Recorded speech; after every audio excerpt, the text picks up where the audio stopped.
Hello friends, welcome to my channel education guru. तो friends, पिछली video में हमने चौकोर से संबंधित प्रश्न को कंप्लीट कराया था। आज का हमारा टॉपिक है लंबाई पर आधारित प्रश्न। तो चलिए देखते हैं इस पर। आज का पहला प्रश्न है, राधा सुनीता से कम आयु की है किंतु रीता से बड़ी है। रीता कामा गीता से जेठ है। श्याम कामा रीता से जेठ है किंतु राधा से कम आयु का है। तो सबसे कम आयु का कौन है? तो सबसे पहले राधा जो सुनीता से कम आयु की है, तो यहाँ पे हो जाएगा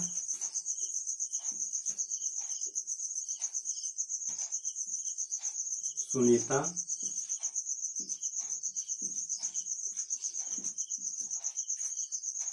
अब इसके बाद सुनीता जो राधा से कम आयु की है, तो सुनीता के जस्ट पीछे हो जाएगी राधा। अब पूछ रहा है कि किंतु रीता से बड़ी है, जो मतलब राधा सुनीता से कम आयु की है लेकिन वो रीता से बड़ी है। तो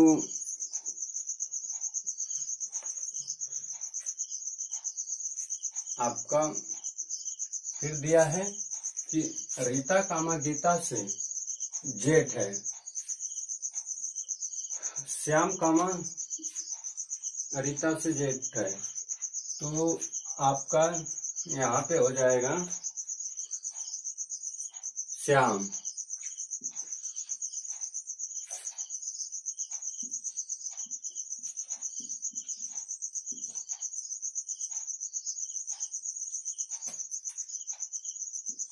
यहाँ पे हो जाएगा आपका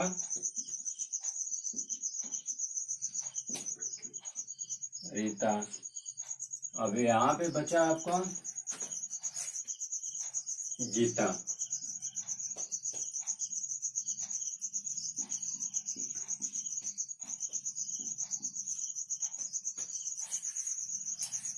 अब आप सोच रहे होंगे कि श्याम यहाँ कैसे आ गया। तो इसमें दिया है कि रीता से राधा कामा सुनीता से कम आयु की है, इससे तो छोटी है, लेकिन रीता जो है रीता से बड़ी है।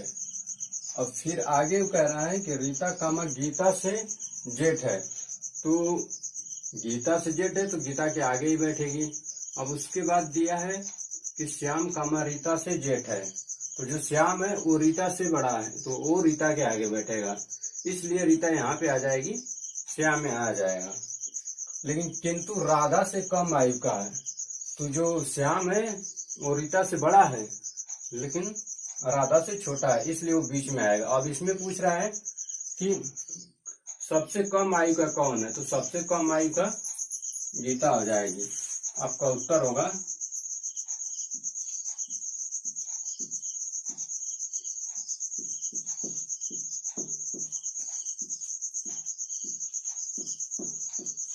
गीता सबसे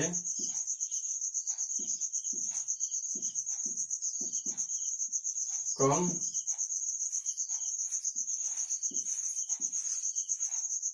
उम्र की है।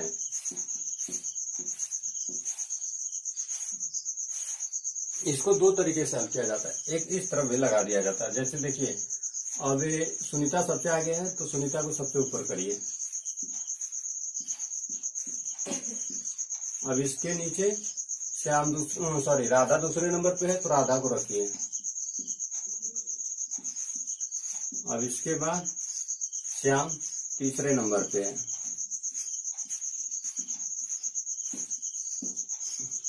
इसके बाद रीता, इसके बाद गीता।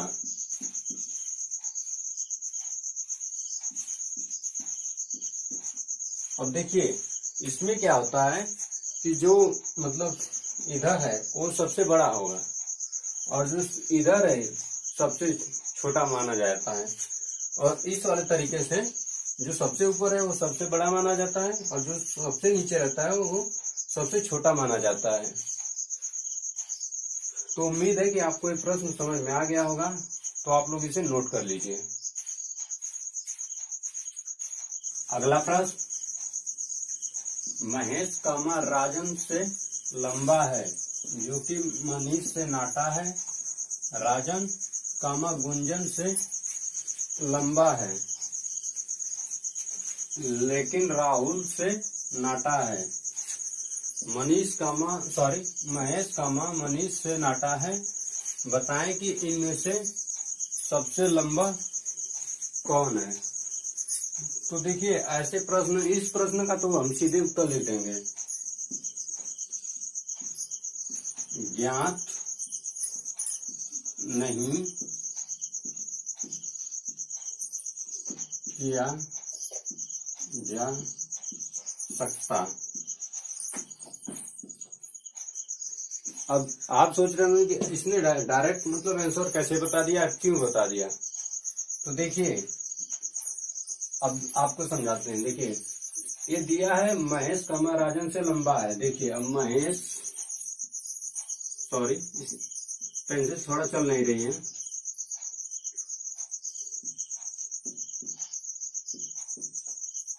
व्हाइट बोर्ड लग रहा है भीग गया है थोड़ा सा साफ करने में, इसलिए मार्कर सही चल नहीं रहा है इसमें।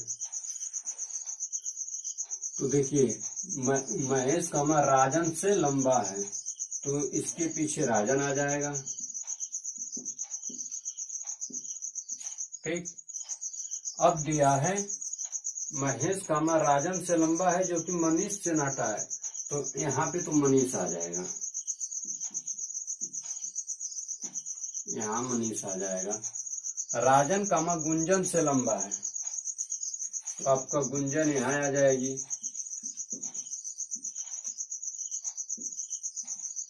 ये होगी गुंजन। ठीक, अब एक बात इसमें ये ध्यान देना है कि लेकिन राहुल से नाटा है, जो गुंजन जो राजन है वो गुंजन से लंबा है लेकिन राहुल से नाटा है, तो इसको हटाएंगे। यहाँ पे थोड़ी सी स्पेस लेंगे, जैसे गुंजन यहाँ करेंगे।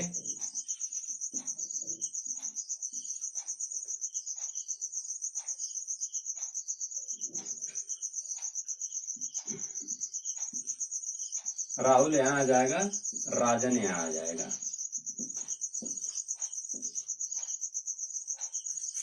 ठीक, लेकिन पूछ रहा है कि इसमें से सबसे लंबा कौन है, लेकिन इसमें से कुछ कैरेक्टर ऐसे हैं जिनका तो कोई मालूम ही नहीं है।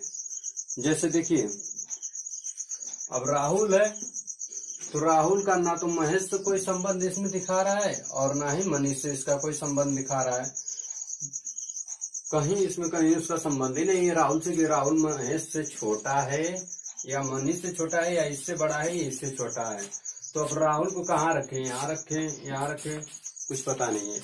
तो इसलिए इसका आंसर हो जाएगा ज्ञात नहीं किया जा सकता। तो आप लोग इसे नोट कर लीजिए। अगला प्रश्न, सुधा कामा पूजा से लंबी है लेकिन रमा से नाटी है। पूजा उतनी ही लंबी है जितनी की नेहा, लेकिन नीरू से लंबी है। तो नेहा से लंबी कौन है। तो इसमें आपका हो जाएगा, देखिए सबसे पहले आप पूजा,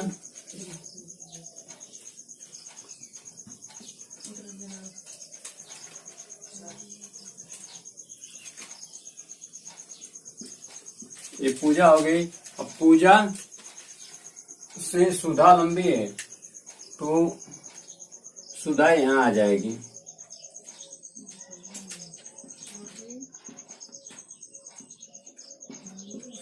ठीक, अब रही बात कि सुधा कामा पूजा से लंबी है लेकिन रमा से नाटी है, तो जब ये रमा से छोटी है तो इसके आगे रमा आ जाएगी। ठीक, अब बोल रहा है कि पूजा उतनी ही लंबी है जितनी की नेहा। तो यानी पूजा और नेहा दोनों आपस में बराबर हैं। दोनों की लंबाई बराबर है तो दोनों एक जगह पे होंगी। अब बोल रहा है कि लेकिन नीरू से लंबी है, लेकिन नीरू से लंबी है।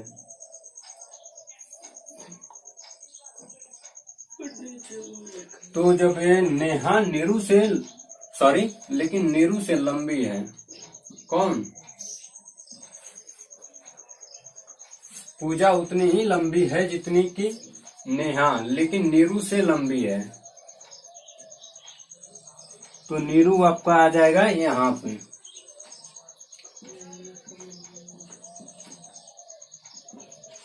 क्योंकि पूजा जो है वो नीरू से लंबी है, लेकिन पूजा के बराबरी उम्र में होगी। तो नीरू सबसे छोटी हो गई। अब पूछ रहा है कि तो नेहा से लंबी कौन है? तो नेहा से लंबी सुधा भी है, सॉरी, तो नेहा से लंबी कौन है? तो नेहा से लंबी नीरू होगी। तो आपका उत्तर हो जाएगा नेहा से लंबी नीरू है। यही आपका उत्तर हो जाएगा। अगला प्रश्न, सुरेश अनिल से भारी है लेकिन उतनी भारी नहीं है जितना कि राजू है। अनिल जयेश से भारी है, कृष्णा सुरेश से भारी है, लेकिन राजू से हल्का है। इनमें से सबसे हल्का कौन है? तो देखिए, ऐसे प्रश्नों को हल करने के लिए सबसे पहले देखिए क्या पूछ रहा है कि सुरेश कमा अनिल से भारी है। तो देखिए, अनिल इसका मतलब कि सुरेश से वजन होगा, तो अनिल यहाँ आएगा।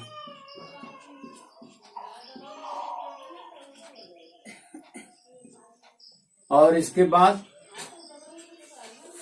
बाद अब सुरेश आएगा, सॉरी,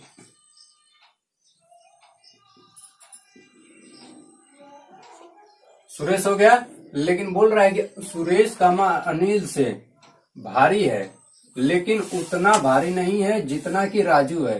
तो इसका मतलब कि राजू जो है सुरेश से भी भारी है। तो यहाँ पे राजू रखिए, ठीक, ये हो गया आपका। अब बोल रहा है कि अनिल जयेश से भारी है,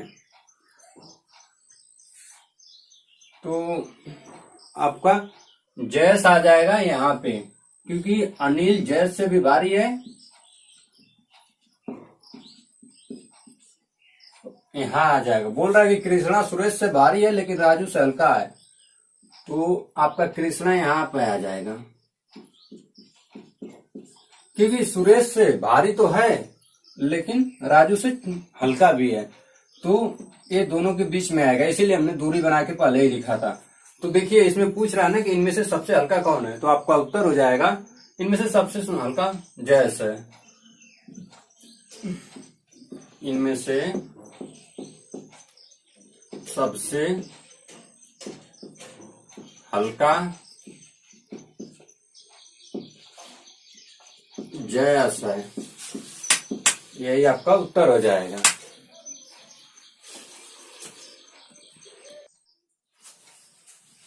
अगला प्रश्न, प्रीति दीपक से अधिक अंक प्राप्त करती है, उपासना उतना ही अंक प्राप्त करती है जितना कि दिव्या प्राप्त करती है। रेखा मंजू से कम अंक प्राप्त करती है, दीपक उपासना से अधिक अंक प्राप्त करता है। मंजू दिव्या से कम अंक प्राप्त करती है। तो बताएं कि इनमें से सबसे कम अंक कौन प्राप्त करता है या करती है। तो देखिए, सबसे पहले इसमें जो प्रीति है दीपक से अधिक अंक प्राप्त करती है, तो प्रीति यहाँ आ जाएगी।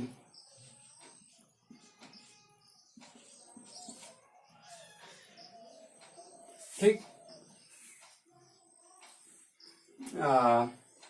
इसके बाद अब दीपक आएगा।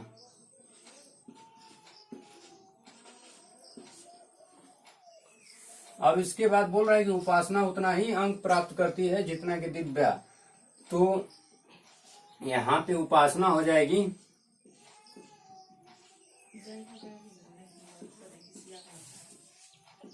लेकिन एक बात हमेशा ध्यान रखिए कि ये बोल रहा है ना कि उपासना उतना ही अंक प्राप्त करती है जितना कि दिव्या, यानी उपासना और दिव्या दोनों का सेम मार्क है। जैसे मान लीजिए इसका 10 मार्क है तो उसका भी 10 मार्क है, तो ये दोनों बराबर पे आ जाएंगी। तो यहाँ पे आ जाएगा आपका दिव्या।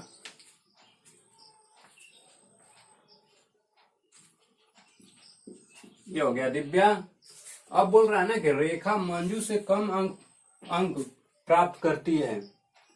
दीपक उपासना से अधिक अंक प्राप्त करता है।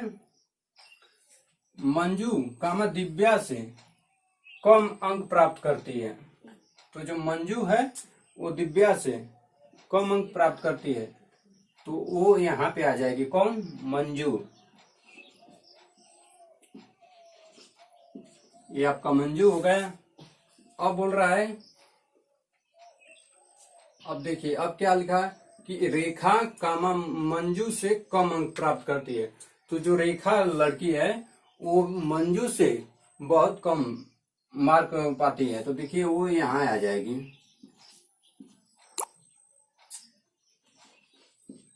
ये हो गया रेखा।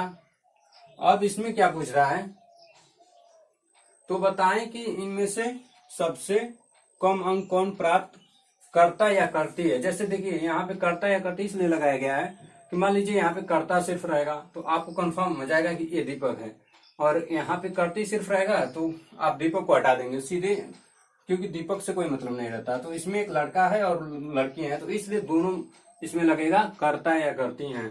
तो सबसे कम अंक कौन प्राप्त करता है? तो सबसे कम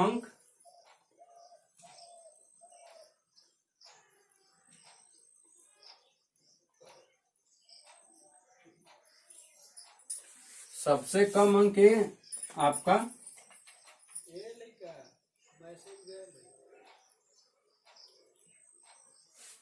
प्रीति प्राप्त करती है। यही आपका उत्तर हो जाएगा, क्योंकि देखिए इससे अधिक ये है, इससे अधिक ये है, इससे अधिक ये है, तो आपका उत्तर हो जाएगा सबसे कम अंक प्रीति प्राप्त करती है।